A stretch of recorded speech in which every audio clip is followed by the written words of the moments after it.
Episode 123, Leslie and Janice Sommers.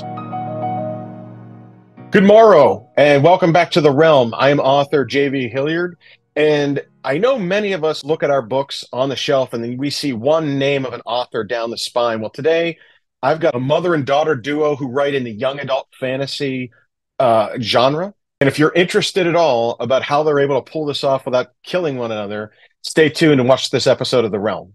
Leslie, Janice, welcome to The Realm. Thank you. Thank you. So let me start right in. This is the first time on my YouTube channel that I've ever had a duo of writers that write together all the time.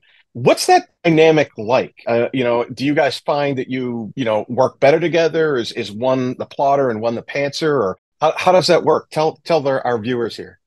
How it kind of goes is that we discuss what the plot line is going to be, what the characters are going to do. I then go ahead and actually write the scenes out. And when I finish it, I'll bring it to her attention. She'll read through and we'll discuss it again if there's questions. Or I know in the first book, there was a scene that I wrote that was very awkward. It was like the main character's first kind of romantic interest. And It was really awkward. And she read it and went, I'm getting secondhand embarrassment. You need to change this. You need to fix this. Yeah. So that's just how we've been operating for all the book series so far. I'm obviously her mom, so there's a whole generational thing too. So she'll say things like, "No, mom, you're too far away from teenage," and I would go, "Okay," or I'll say, "Don't make the mom do that because no moms do that." Is that because you guys are focused on YA? Do you guys find that generational thing is a good thing, good yin and yang, or is it a bad thing sometimes? Well, good and bad. I mean, but most of the time it works because we're coming from two different viewpoints, expertise, ages, music, everything is different. So we try to blend as much as we can, with both of us into the book. And that's shown in the relationship of Bridget with her mother. If you know us very well, you'll see that very familiar relationship between her and her mom at that age. So you two are involved in the midst of launching a young adult fantasy series, the Amulet series. And the first of those novels is Brighde, Reborn. Where did the idea, the genesis behind the idea for the series come from? Did it come from you, Janice? Did it come from you, Leslie? Was it an equal epiphany, or was it inspired by something? Yes. It was my idea, and it was actually inspired by my father. So we like to joke that the series is a family affair because the origin story of the book itself is it was a summer evening and I was washing the dishes and our kitchen sink faces a window. My dad was hard of hearing and he couldn't hear something my mom said correctly. So he misinterpreted it and got really mad, very instantaneously. He went from being very even-keeled to all of a sudden extremely upset. And as he got madder, there was a cloud cover that came through and covered the sun completely. And so it got dark and it kind of looked like it was going to thunderstorm. And then my mom was able to get him to hear what she said correctly. And he started to calm down immediately. And as he calmed down, the cloud moved away. And I kept looking at the cloud and then looking over at my dad and then looking at the cloud and looking at him. And I'm going, okay, I know logically that he does not control the weather, but what if he did? And I finished washing the dishes and immediately sat down and I wrote the very first paragraph of the first chapter of the book. After that came a lot of research on what mythology we wanted to follow, whether it was going to be Greek or Egypt or Scottish, which is what we landed on. And it's kind of all a fairy tale from there.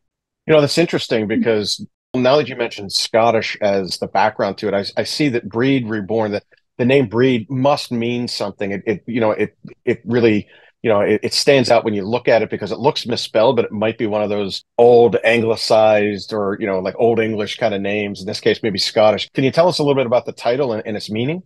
Mm-hmm. So Brighde is the goddess in the book, and she's actually the goddess that the story is based around, her and her twin sister, Bera. We took liberties with the original mythology because Scottish mythology over long periods of time, Scottish itself has been lost. A lot of times Irish and Scottish mythology intertwine. So because there was more Irish mythology than Scottish, we had a lot of freedom to play with the original storylines, if you will. So we are focusing on Brighde. It's her bloodline that we're following. It's Bridget, who is named after her because the name Bridget is a derivative of Brighde. Just a fun little fact. The goddess Brighde when Christianity came to town. They snagged her for themselves and she became Saint Brigid. So it sounds to me like you guys did a lot of research into mythology, but also it sounds like you put a foot into modern day religion.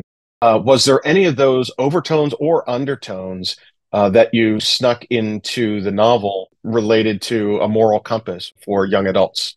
I don't think there's any moral teaching thing. Bridget is a 17-year-old girl. And in the first book, she's falling in love for the first time. So all of that.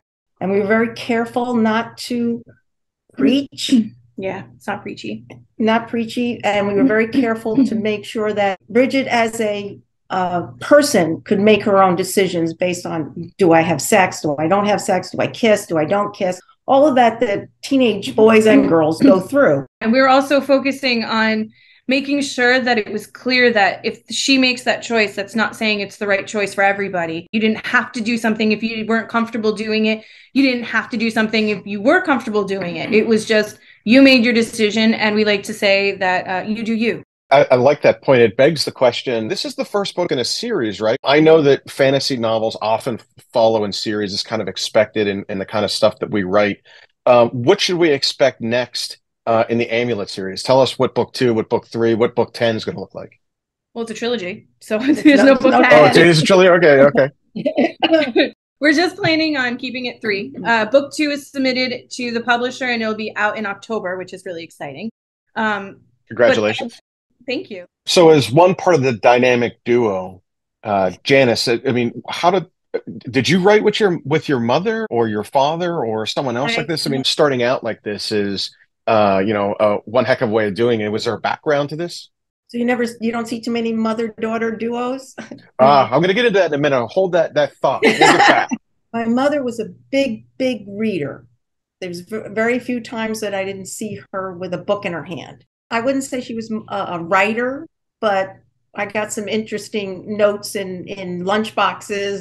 Myself, I did some writing, but not formal. I never really sat down and said, oh, let's write this story. But again, I read everything in my basement when I was growing up. There were floor-to-ceiling bookshelves. They were filled too deep. I read every book in that basement. I know that feeling. Yeah. My wife complains about it all the time. One summer, I read the encyclopedia, so it's like I'm great at Trivia Pursuit. I've got all sorts of useless information. Well, Leslie, to that end, did you look to your mother for inspiration? Was she always sort of like someone you looked up to and wanted to do what she was doing, even though you wanted to write on your own? Clearly, is that the way that this kind of came about from your end? Yeah, so it's not really surprising that my love of reading does come from my mom. When I was growing up, like a lot of parents do, she always read to us, my brother and myself, whenever we were going to bed. So for years before I could read, all 3 of them, I was yeah, she read very early. I taught myself to read at 3. She taught herself to read at 3. But my mom would still read like the Berenstain Bears to me. And I liked the way she was reading books to me. And so in the back of my head, I was like, well, I want to do that. I want to write books that make people feel good the same way my mom would, make me feel good. And kind of like one thing led to another. And I think like all of my elementary school years, I said I just wanted to be an author. And so yeah, she wanted to be a writer. It's something that has always been ingrained in me. And I don't know if that was nature or nurture, but I definitely know it comes from my mom. Well, have you guys ever had a situation where there was just irreconcilable differences on a plot line, a character arc, the way you wanted to word something, and it set this partnership, sideways for a little bit? You want to tell your favorite joke? You can tell it. You do it so well. So I'll write something. My mom will read it and she'll come to me and she'll say, Leslie, I don't think a teenager will sound like that. And I'll be like, okay, but they're going to, and I'm not changing it. And then I walk away. Yeah. And then that's it. She tells me I'm wrong and walks away. Yeah. But that's okay. But also because she's probably right. Also in reality, we get along really, really well. Yeah, we do have some frustrating moments, or we might fight a little bit, but most of that stuff, it's non-consequential. We don't really argue too much. Well, good. All right, so now we're heading into the lightning round. And because this is the first time I've had a dynamic duo on my show, I've changed the direction of what I usually do in the lightning round, and I want you guys to answer these questions as I throw them at you. I'm going to compare one dynamic duo to another, and you've got to tell me which ones you're more like. So I'll start out with an easy one. It's a softball. Lorelai and Rory from Gilmore Girls, or Sansa and Arya Stark from Game of Thrones? Oh, Gilmore Girls. Gilmore Girls. Yeah. Yeah, I thought that was going to be an easy one for you guys. All right, Batman and Robin, or Buffy and Willow? Ooh. I don't know. Buffy. I think it's Buffy and Willow more. Okay, all right. This is my most difficult one, the one that it pained me the most. Snoopy and Woodstock, or Woody and Buzz Lightyear? Snoopy. And Yeah, Woodstock. that's a good answer. Good answer. I'm with you on that one. All right, this one is going to come a little bit of outfield, and we'll see where it goes. SpongeBob and Patrick, or Ricky and Morty? I don't know who these people are. That's why I thought it might come out of left field. I'm sorry. I know Leslie does, though, right? You know who SpongeBob is. Buddy. Ricky and Morty? You don't know who Ricky and Morty are? I barely All know right. SpongeBob. All right. All right. We'll skip that one. We'll pass. How about Shrek and Donkey, or Wayne and Garth from Wayne's World? Oh, Shrek and Donkey. Shrek and Donkey. All right. And the final one, Thelma and Louise, or Bonnie and Clyde? Think about that before you answer, because those are two different paths we're going down here. One from one from the other. Yeah, I don't know. Well, it's still a good answer. Well, make your own dynamic duo. We're definitely like ride or die, and that's kind of what they both were, right? Yeah. So That's exactly right. let's just put it in perspective. I'll leave the house, and if I'm not telling my mom where I'm going to go, she'll say, "Where are you going?" And I'll say something like, "Why do you need to know?" She'll be like, "In case I need to go identify your body." And then so it's a very ride or die type of relationship we All have. right. So it's not Thelma and Louise or Bonnie and Clyde. It's kind of like Thelma and Clyde. Yeah. Right? Or Louise and Bonnie. I get you.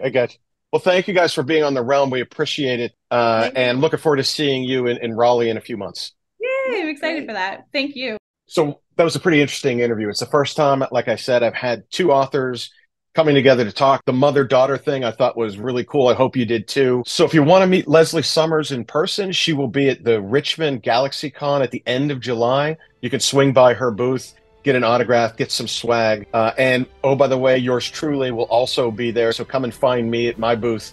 Be more than happy to give you that autograph and some swag too. Looking forward to seeing you there. Thank you very much for joining me on The Realm today. And as always, may your gods go with you.